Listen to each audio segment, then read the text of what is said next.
Pour décrocher les diplômes d'État, le candidat doit obtenir au moins 50% du total des points de l'examen d'État et de l'école et 50% de points attribués à l'ensemble des disciplines essentielles de l'option, conformément à l'article 22 de l'ordonnance du 7 juillet 1988 instituant un examen d'État en vue de l'obtention du diplôme d'État d'études secondaires du cycle long. Ces conditions sont explicitées par l'inspecteur principal provincial Lualaba 1, Jean-Marie Guéret. Que l'élève ait réussi dans toutes les autres branches, échoué dans ces branches spécifiques, on lui attribue le diplôme.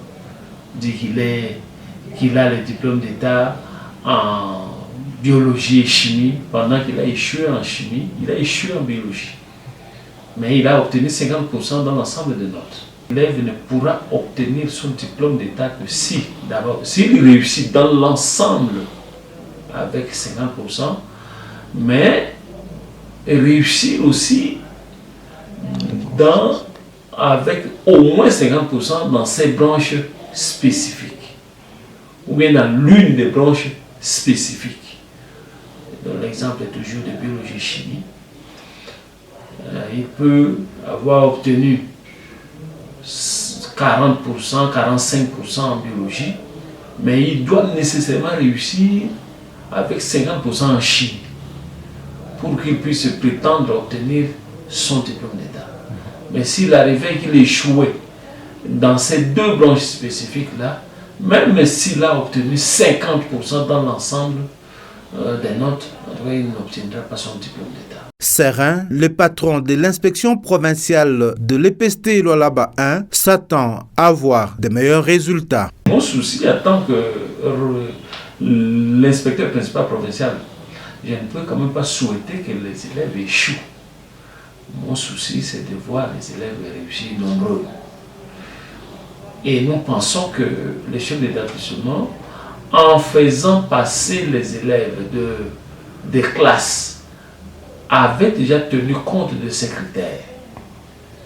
Même au niveau des écoles, quand nous étions encore chef d'établissement ou professeur, il y avait des critères de délibération que nous fixions pour dire que non, l'élève ne peut passer des classes que s'il réussit en français ou en mathématiques.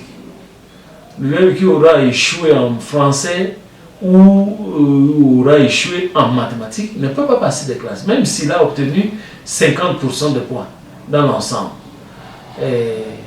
Nous pensons que les élèves qui sont arrivés au niveau de classe de 4e année des humanités avaient déjà rempli ces critères-là à partir de classes montantes.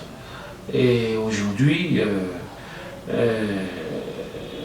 ils ont brillé, je pense qu'ils ont réussi dans les branches spécifiques et ils ne vont pas éprouver de difficultés pour réussir dans l'une des branches spécifiques